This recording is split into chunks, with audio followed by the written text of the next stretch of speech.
For the record, yes, I am filming this video directly after my wrap-up, so you're just gonna have to deal with it. So I've been thinking. When I first started this channel, I said that I was gonna be talking about books and manga on this channel because I liked both.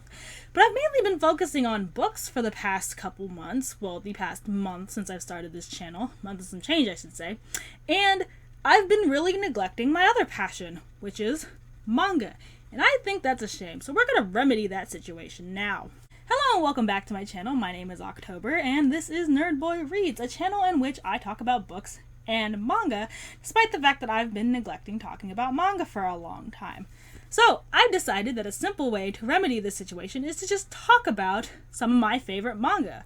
Now, the manga series that I'm going to be talking about are a mixed bag. Some of them are finished, some of them are ongoing, and some of them are status unknown.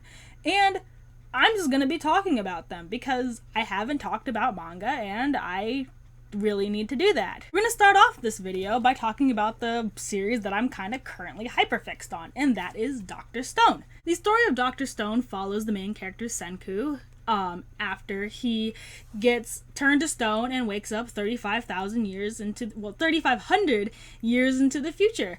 And we follow him as he uses the power of science to try to figure out how A, what happened to the world, and B, how to turn everyone back from, being stone. I don't know why I like this series so much. It's very formulaic. I was talking to my friend about this the other night. It's very formulaic.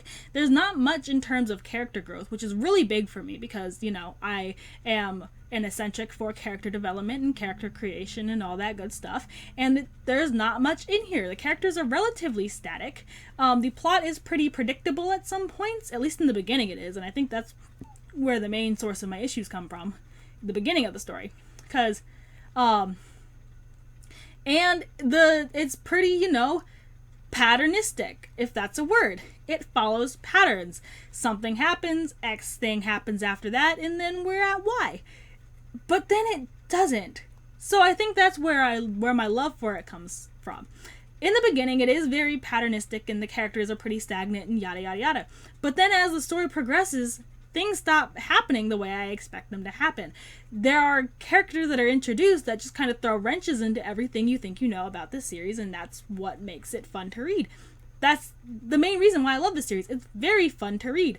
The characters, while static, interact with each other in a way that just makes me smile or cry, depending on the situation, because, sometimes you just gotta cry in a shonen anime. That's the kind of a point of some shonen anime. You just gotta cry. Yeah, there's just, the cast of characters is funny. Everyone we get introduced to has a nice little arc going for them. Even though once their arc is over, it feels like they just go static. They're still utilized really well. They're still fun characters to interact with, and seeing them interact with each other and watching them interact with different groups of people is great. It's fun. It's kind of young. It has its moments where it feels like a shonen manga, and it is a shonen manga, which is not a bad thing. It's just sometimes gets annoying, but then it picks up. And the most recent volume that just came out, volume 22, is actually one of my favorite volumes of manga to date. I love the way that volume turned out. It's so good. The characters, it feels like everything that culminated was happening for that one moment. And then it's still going to keep going. I know this manga is already finished. This manga has been translated and is currently finished on the Shonen Jump app, but I am reading it physically, so I have to restrain myself from reading it, otherwise I would have done so already. But I cannot wait until the next volumes come out. I can't wait to see how everything ends, and I think I heard a rumor that the world of Dr. Stone isn't done yet, so we may be getting more in this series, which, if it ends the way I think it's going to end, or if it doesn't end the way I think it's going to end, I don't know how I expect this series to end, honestly, and that's kind of scary. If this ending is good, then I'm not sure if I'm going to want another one, but if it's good enough to make me want more, then I'm gonna read it. Either way, I'm probably gonna read it because, I'm an eccentric. But yeah, Dr. Stone is one of my favorite series, and I hope that little roundabout explanation gives you kind of a brief explanation of why it's my favorite series. Otherwise, I don't know what to tell you. On themes of finished manga right now, I guess. Probably not, but this next one is definitely finished, and that is Dojodoro by Q. I probably should have said the other one. Q Hashida. I'm not going to say the author's names anymore. I'm sorry. But this is Dojodoro. This one is wild. So much stuff happens in this. This is definitely a character-driven story, and that's why I love Dojodoro so much. Dojodoro follows the main character, Kaiman, as he tries to figure out why his head is a lizard. One day he just wakes up and he has a lizard head, which I think is pretty distressing. And he tries to figure out why.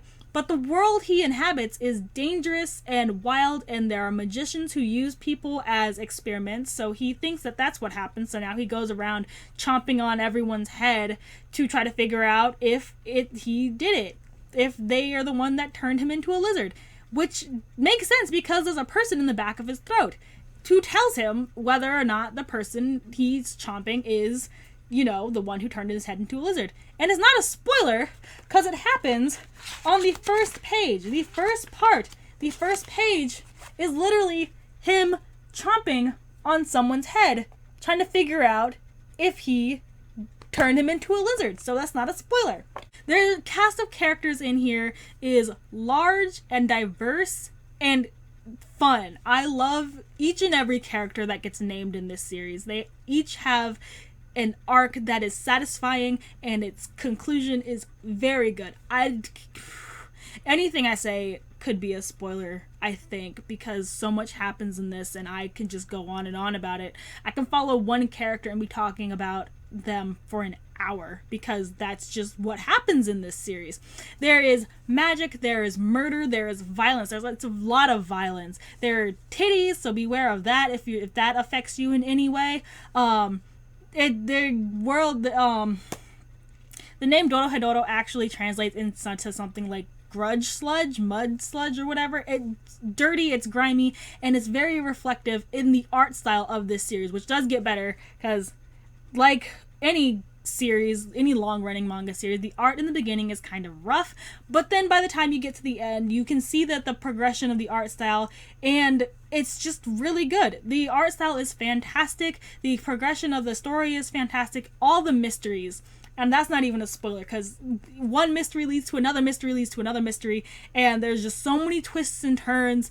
There are so many more questions than there are answers at some places, but then the way it all culminates in the final volume makes everything worth it. I love this series so much. I binged it. I'm gonna reread it. So if you're my friend who I talk to regularly, be prepared, because once I reread this, I am sorry for the person I become, but it's a good series, and I'm not gonna apologize for liking it. So yeah. I believe I heard this next one is finished in Japanese, but the last volume hasn't come out in English, and that is Can't Stop Cursing You. This is a 4-volume series about this guy. God, what's his name? Sayama. He goes to this school because he hears he's a curse breaker, and he ends up at this high school trying to break the curses that, like, envelop it and whatnot. And I've heard it compared to Death Note. It's kind of like Death Note because there's a lot of mind games being played, but other than that, that's about it. Like, there is magical elements, there are curse elements, there are, you know, gods of death, I think, if you can call them that get contacted and whatnot, but I don't think it's like Death Note, and going into it expecting Death Note is only gonna make you, like, disappointed if you like Death Note. So just go in there with an open mind, and yeah. This main character is kind of insane, which, you know, I love in my main characters. If you didn't know that, I kind of like a good little psycho main character. Just a touch. Like, there is too much psycho. Like, you know. If you know, you know. I don't know how else to describe it, but there is such thing as too much psycho, and he is on the border of it. I like the way he interacts with the world. I like the way he solves crimes. I like the stories. The 3rd volume that just came out is probably my favorite volume. It's kind of episodic in its volumes. There is an underlying thread, but since there is only 4 volumes, I'm not sure if they're actually going to conclude that in a satisfying way or if they're just going to drop it. But the underlying thread is really interesting, and I can't wait to see more. Hopefully they release the 4th volume, because it's really good. And I don't know why it got canceled, or if it was originally supposed to be a 4-volume series, but I haven't heard anything about an English release yet, so I really hope that it gets a English release the 4th volume, because otherwise I'm going to be very disappointed, because the last two, volume 2 and 3, came out both this year. So hopefully volume 4 gets released early next year or late this year, because I really love this series. Not a lot of people talk about it. Well, I think a lot of people talk about it. I don't really say I pay attention to what other people talk about. I just kind of picked this one up on a whim, and then I just started seeing it popping up. So it is really good. It does have fans, but I just need more people to talk about it too. Like, it's so good. It's really good. It's on my favorites for a reason. And then this next one became kind of a lot of people's favorites because of the themes and whatnot that came in on it. And that is Blue Period.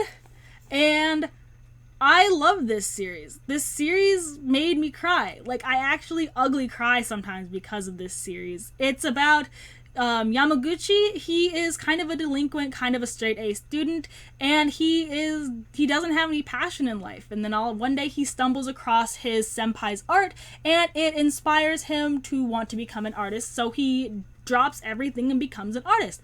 And it's about following your dreams and being yourself, and despite the odds, and finding those who support you, and finding what you want to do and pursuing it with your full heart. And it's really good because of it. The volumes are a healthy size too. Like, it's really good. They hire like artists or whatnot to draw the art that's put in here, so that's good representation. Get those names out there. It gives you little tips and tricks about art too, but the main thing is I love the character progression in this story. Like, once it hits, like, if you watch the anime, you've pretty much seen the first 6 volumes of this, and volume 7 is when Yamaguchi finally enters spoilers. Volume 7 of this is when Yamaguchi finally starts entering the art academy and, like, going to college, and he realizes how far behind he is, and struggling and getting sad and getting depressed and almost giving up on the thing he's most passionate about is something that a lot of people go through when you find out how far behind you are. But to be fair, he did start late. He started in high school, and some of these people started in like elementary school, middle school. Like, they've been pursuing this their whole lives, and he just kind of done it on a whim. But he's still really good, and it kind of bothers him that, he's not as good as he was told, which, it happens.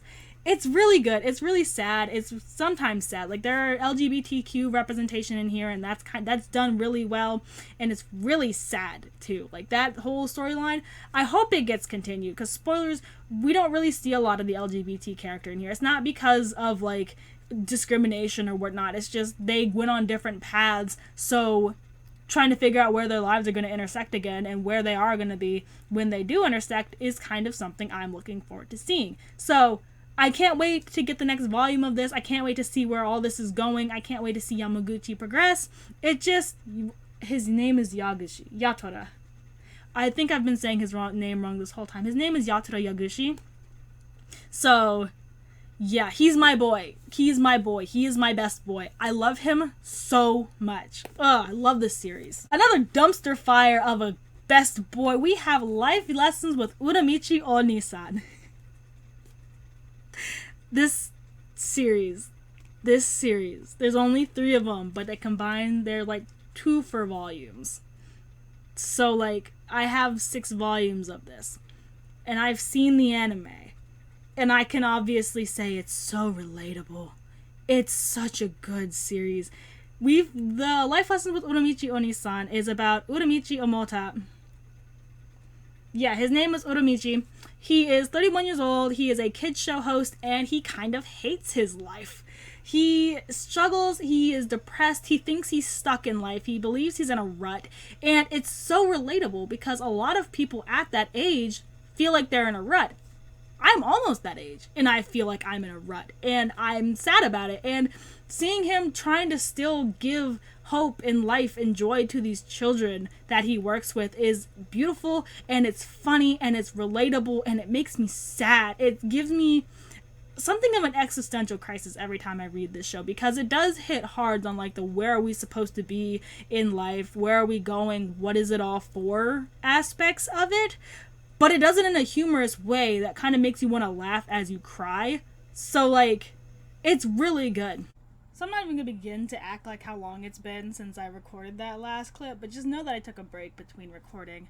Moving on, we're going to talk about the next volume, the next manga that I consider to be one of my favorites, and that is Devil is a Part-Timer. This is about Sadao Mao. He is the devil in another world, but he had to flee from her to this world because he was losing a battle and he was running out of strength, so he decided to flee, and he ended up in here, and now he works at a knockoff McDonald's. This is funny. I rewatched this series several times back in the day, and the second season just got announced. It has an anime adaptation, obviously. It is based off a light novel. I haven't read those yet. I am kind of a manga only for this one. Well, I'm manga and anime only for this one. I haven't read the light novels, but maybe I'll pick them up.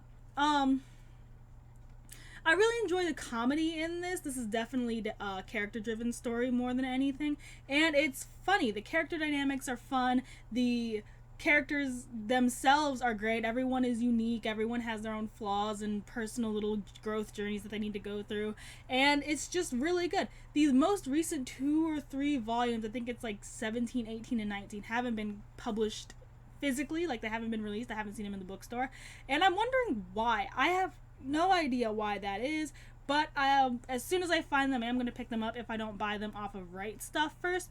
But this series is really fun. I don't hear a lot of people talking about it. It's figured that a lot of people would have been talking about it considering the second season of the anime just came out, but I haven't. It's really good. I highly suggest it if you need a good laugh, and it's just really wholesome and really fun. So yeah.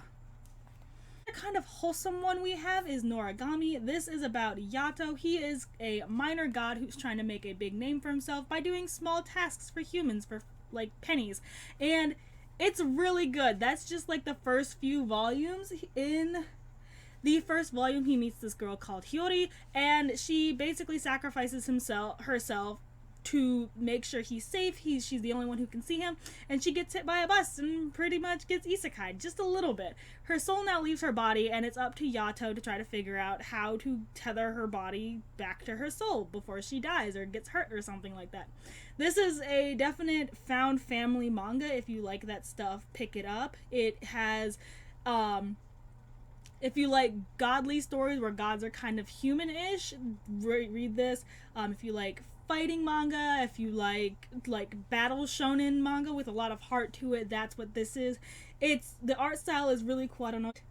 All the covers are kind of watercolored, and the art style is kind of unique, which I really like. It's really cute. It's nice little just comfort read, and I highly suggest it. There is an anime adaptation. I probably should have been saying that before. I don't know if I said that before for what I said, but I'll put little editing notes about whether or not the formers have anime adaptations, but this one does. The first season it has 2 seasons. The first season kind of veers off the manga track, and then it picks up in season 2, and there hasn't been any announcement for season 3 yet, which I'm very disappointed, especially in the way that things keep developing in the manga. It would be really good to see that get an adaptation. Like, the stuff that happens in here is insane, and it's heart-wrenching, and it just deserves a 3rd season if there is a possibility for one. I highly recommend you pick up the first 2 seasons though, and continue on with the manga wherever you can get your hands on it. It's not a small title, but it's not as popular as it deserves to be.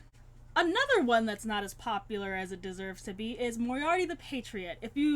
This very much continues on with the theme of I read a lot of Sherlock Holmes retellings without actually reading Sherlock Holmes, and this is the Sherlock Holmes retelling, the manga. There is an anime adaptation of this, and the manga and anime are really similar in pacing, and it's pretty much beat for beat. One is adapting another. The anime is complete, the manga is not. I'm not sure how far they are in the manga and if there's going to be more after what happens in the anime, but I know that volume 7 just came out, so depending on where that is, I will probably not have definite answers anyway, because you know how sometimes they do that.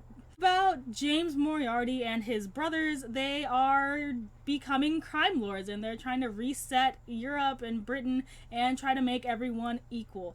This is a new perspective on Sherlock Holmes, not very original for me. This is a great one. I picked this up happen chance. Like, I am a fan of Sherlock Holmes retellings, but I didn't even know this was a thing until I just happened across it, and I picked it up, and I'm addicted to it. I do have one complaint about this though, and then one that once Sherlock Holmes is introduced as a character, that's not even a spoiler because obviously he would be, but once he is introduced as a character, it kind of takes away from Moriarty's perspective, and we just kind of follow Sherlock Holmes as he like solves crimes, and that's really my only complaint. This is a really strong ensemble cast. Everyone is unique, and they're all dedicated to whatever cause they choose to follow, and it's just so good.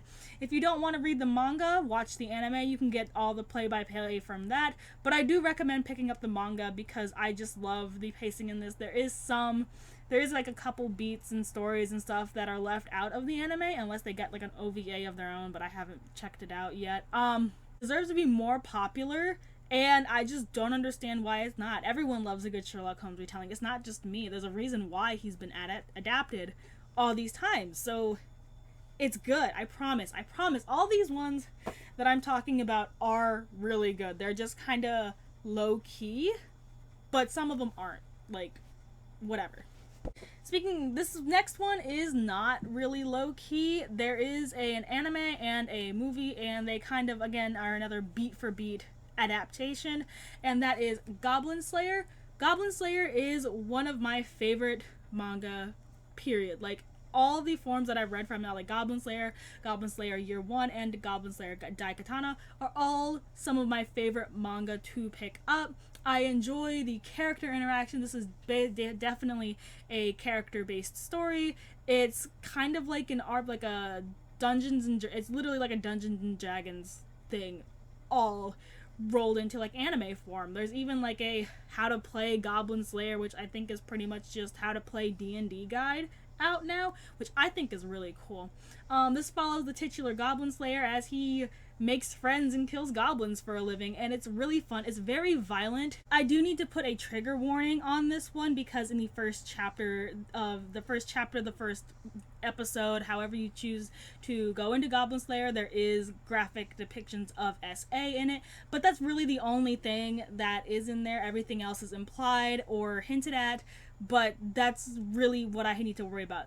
The rest is just violence and blood and people getting their head chopped off and disemboweled, and it's just a great time. Like I said before, this is one of the graphic ones that I do mainly read for the character interactions, but that's really what the story is about. These characters choose to become friends and hang out, and even try to hang out after they get done like killing goblins and going on missions. They just try to get this guy whose only personality traits are goblin slaying and himbo. I swear, he's so dumb. It's so funny. His only knowledge comes from goblin slaying, and they try to make him a person, and it's very fun to see. It's very cute. I highly recommend it if you can stomach violence and if you can handle like essays. So if not, this isn't going to be for everyone because of how graphic it is, and I do respect if you cannot read it, but if you can stomach it and you are interested in it, I highly recommend picking it up. And the last series that I can think of today for my favorite manga is Durarara. This one is kind of old, but it's still going. There is an anime adaptation out of it, and I'm pretty sure the manga is adapting the light novels, which are adapting this was originally a series of light novels that got turned into an anime and is currently being adapted into a manga, I believe. I don't know, I haven't done any research on it, but the way that things got released, the light novels and then the anime and then the manga are printing off of what's being put out in the anime, so either way you can consume it.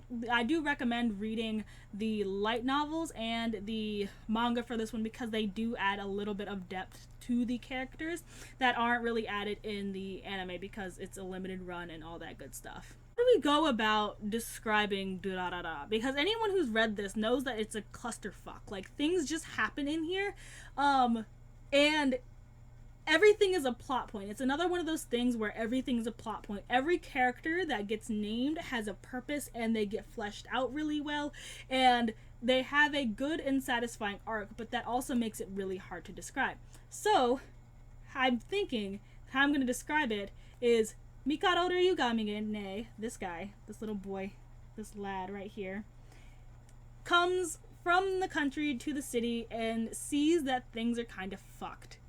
And it's wild. It's a good time. It's so good. There's gang wars, there's headless people, there is people with astounding anger issues. There's mafiosos. There is Russian spies, Central Intelligence, blackmail. It's so good. Russia sushi, mwah, divine. The whole cast is very fun, and I enjoy watching all of them go through their own development. This is another one that has volumes that have been delayed, like volume 7 of the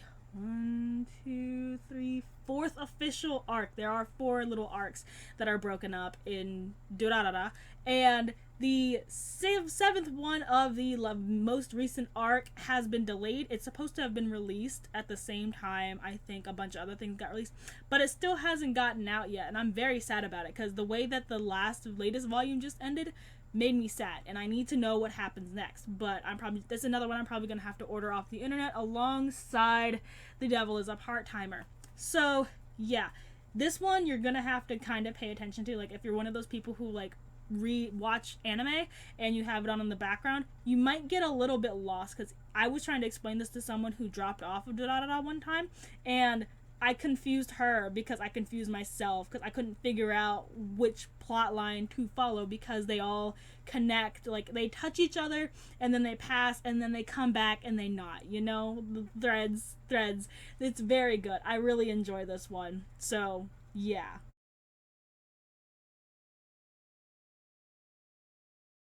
That has been it. I would apologize for the break I took between filming, but I will not, because I got a lot of things done. I put up a couple posters. I cleaned my room, which was needed. I slept, which was good. So yeah, I am gonna try to talk more about manga in the future, so be on the lookout for that. And before I get any comments about like, why didn't you put X series in here, where's Y series, like, I know I'm probably gonna get a comment about Attack on Titan or Jujutsu Kaisen or My Hero or anything else that's like really hot and popping right now. But they are really good. They're not my favorites. Well, Attack on Titan is my favorite. I do have favorites from the popular ones. There are reasons that they are popular. They're really good.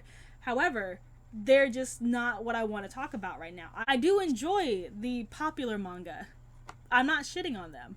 I just didn't want to talk about them right now. Maybe I'll do a video on the popular manga series that I read, but that's just not it right now.